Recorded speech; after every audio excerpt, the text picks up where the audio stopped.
On l'a annoncé comme l'une des plus grandes manifestations de ces dernières décennies en Serbie. Des dizaines de milliers de personnes ont commencé à marcher dès hier soir en direction de Belgrade, la capitale.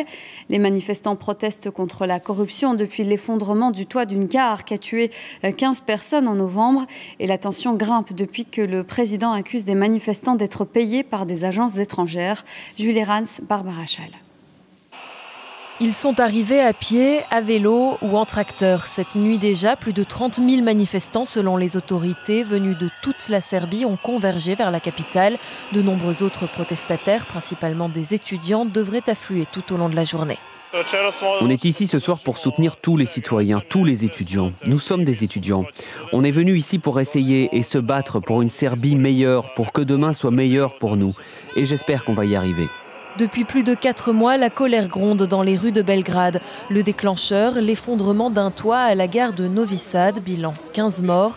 Les manifestants réclament des responsables. Ils y voient le signe d'un État corrompu.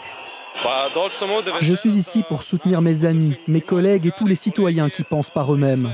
Et d'une certaine manière pour rendre hommage aux victimes de cette tragédie, mais aussi à toutes les tragédies qui se sont produites au fil des ans et pour lesquelles personne n'a été tenu pour responsable. La mobilisation se veut pacifique, mais l'ambiance est explosive. Des militants ultranationalistes ont été aperçus, mêlés à la foule. Le président Aleksandar Vučić s'est montré intransigeant face à une manifestation qu'il qualifie d'illégale.